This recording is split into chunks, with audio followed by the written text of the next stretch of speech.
আসসালামু আলাইকুম, সবাই কেমন আছো আপুরা? আলহামদুলিল্লাহ আমি ভালো আছি। আজকে আবার একটা নতুন ভিডিও নিয়ে চলে আসলাম। আজকে দেখাবো ভি গলা, পিওর ভি যেটাকে বলে, ইংরেজি ভি। ABCD পড়তে পড়তে একদম শেষের দিকে যে ভিটা আসে সেই ভিটা। আমি ডিজাইনার ভিটা পছন্দ করি, নর্মাল ভিটা দেখানো হয় না। এটা হচ্ছে নর্মাল ভি।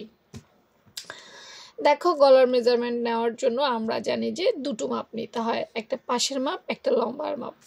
তো আমরা আজকে 36 সাইজের দেখাবো। 36 সাইজের জন্য আমরা পাশ থেকে নেব 3। কাটার পরেই বুঝতে পারবা কোন ভি। একটু ওয়েট করো, ভিডিওটা একটু দেখো। হ্যাঁ, পাশে নিলাম 3,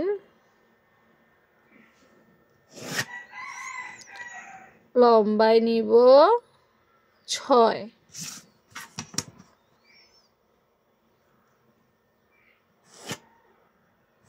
ব্যাস, 36 এর জন্য ভি গলার মেজারমেন্ট হয়ে গেছে। এরপর আরও সহজ, জাস্ট এই কর্নার থেকে ধরে এই কর্নারে কিছু কিছু ড্রেসে, এই যে দেখো, কিছু কিছু ড্রেসে যদি এই ভি গলাটা না দাও তাইলে কিন্তু ওই জামাটাই হয় না। একদম কিছু ফিক্সড ড্রেস আছে, কিছু ফিক্সড ডিজাইন আছে যেখানে সেই ডিজাইনটাই দিতে হয়।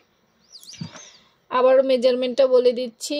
পাশে হচ্ছে 3, লম্বায় হচ্ছে 6। ঠিক আছে, এটা 36 সাইজের জন্য। আর অবশ্যই এটা বক্রমে করবা, কাপড়ে না, কাপড়ের মাপ আবার আলাদা।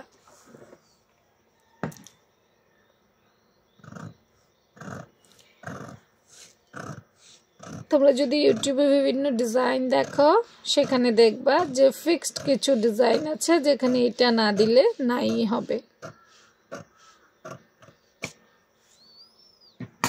তাই প্রত্যেকটা ডিজাইন শেখা জরুরি। যারা সেলাই কাজ পারো, করবা ভবিষ্যতে, বা এটা নিয়ে ভবিষ্যৎ আছে, তারা প্রত্যেকেই সব ডিজাইন শিখে নিও। এই যে এটা আর কি, চিনতে পেরেছ? আমরা ইংরেজিতে এই যে ভি লিখি, সেই ভিটা। আর কোন জায়গায় এটা দিতেই হবে, যদি কোনো আপু ইনস্ট্যান্ট জেনে থাকো, কমেন্ট সেকশনে কমেন্ট করে ফেলো, দেখি তোমার আমার সাথে মিলে কিনা, প্লাস আমার অন্য আপুদেরও বুঝতে সুবিধা হবে। তো আজকে এখানেই শেষ। ভালো থেকো সবাই, নতুন ভিডিওর অপেক্ষায়। আল্লাহ হাফেজ।